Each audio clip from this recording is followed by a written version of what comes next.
In this video, I want us to take a look at prophecies in the Bible, and I want us to take a look at the story of Abraham and Sarah.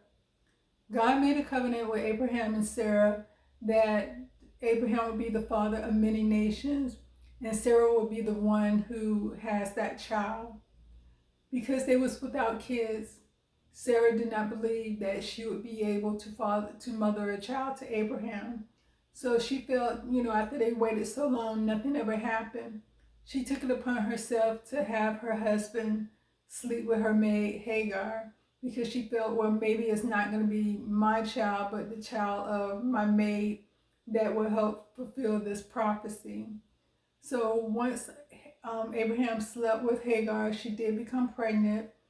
Once Hagar became pregnant, once Hagar became pregnant, she started despising Sarah.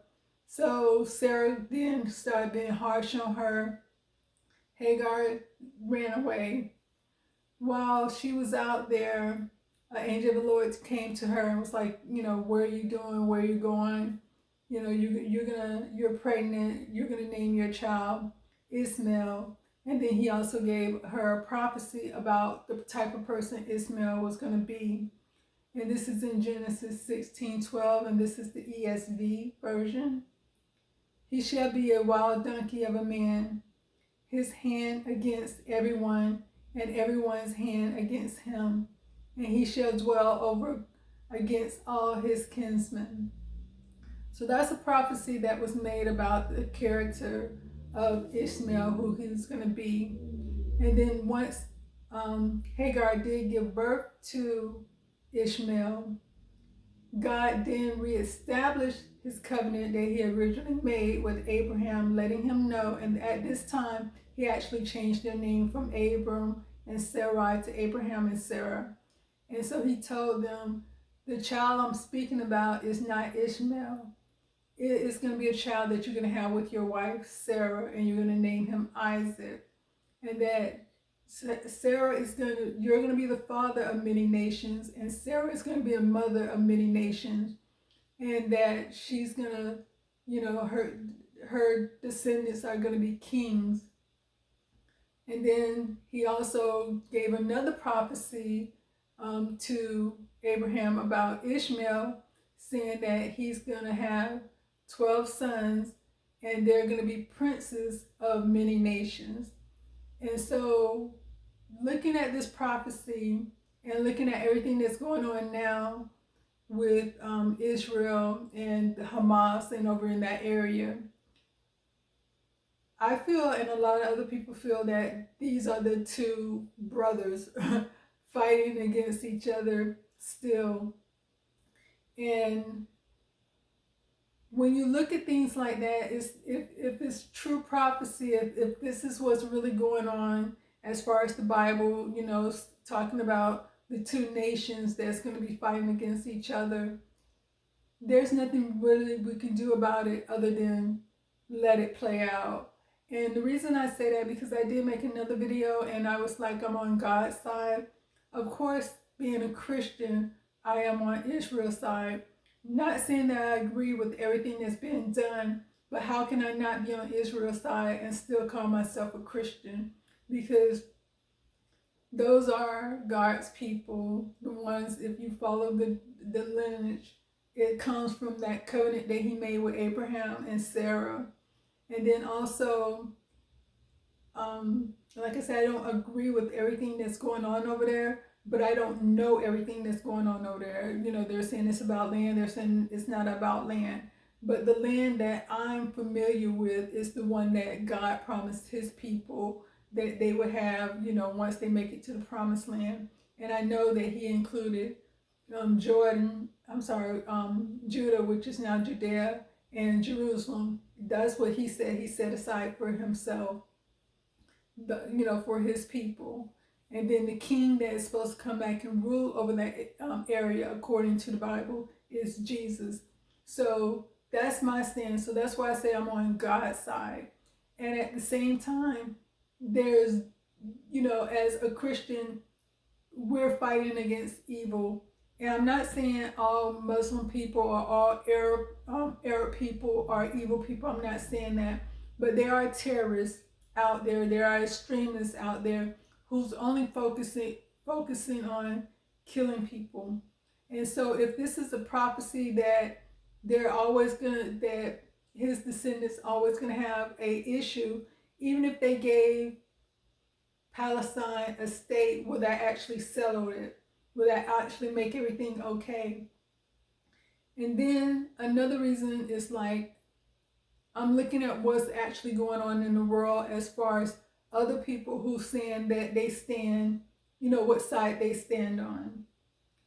And one of the things that made me question what's really going on is China. If you've been following me, whether it's on YouTube, whether it's on Instagram, I have postings about China. And like I said, way before this happened, me being a Christian, I have postings about China and what they're doing to the Uyghurs who happen to be Muslim. So that's why I said, for me, it's not about, oh, you're a Muslim, you're this, you're that. It's about good and evil. And what China was doing to those Uyghurs was wrong. I voiced my opinion about that because it was wrong. Not because I'm a Muslim and I'm standing up for other Muslims. No, I voiced my opinion about that situation because that's wrong how China was doing or currently doing the Uyghurs. Then at the same time, I know China don't like Christians because they're trying to, get rid of the Christianity out of China. They are Chinese Christians, but they're trying to wipe them out. Then they're also changing the Bible. So China takes the side of Palestine because they want peace. They feel that Palestine should have their own land, but aren't they, or do they have a problem with another country that they feel should be part of their country? They don't want to let them go. So it's like, how can you sit and chastise?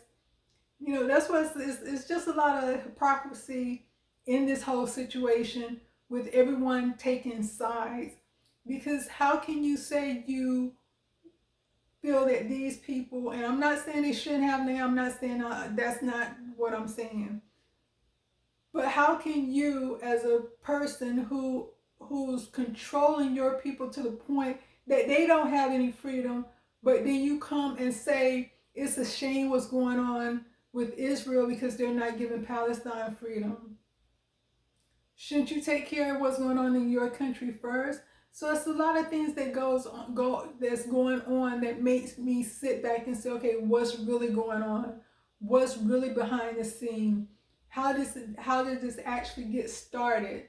I understand, because like I said, for me, my standpoint is it's more than just land, because it's prophecy, it's biblical. But then at the same time, humans are human.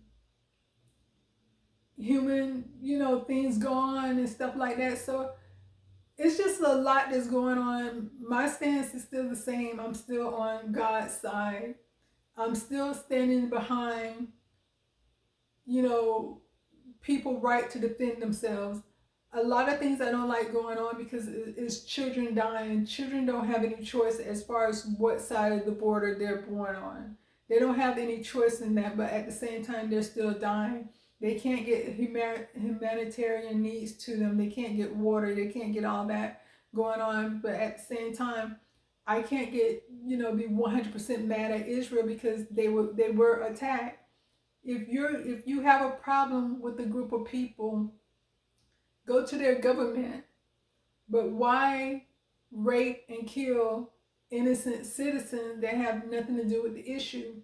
So it's like, as far as me being human, my human emotion, I can feel sympathy for both sides because I am a human, and I don't like seeing people suffer if they don't have to suffer, for no reason at all. And it's suffering on both sides. It's pain on both sides.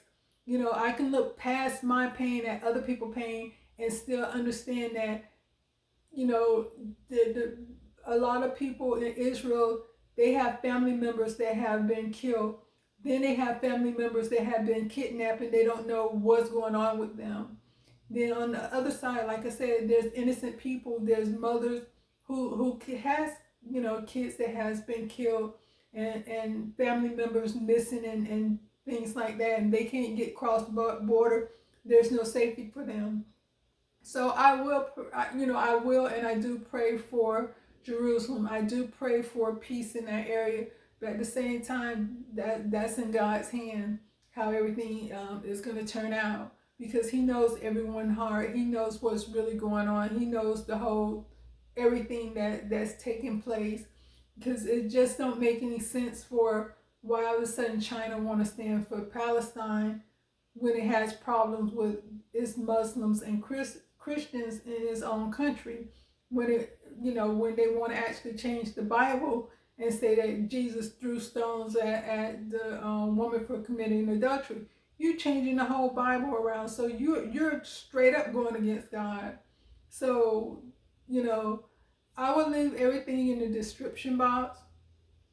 If you like the video, if you like my video, please give it a I'm sorry.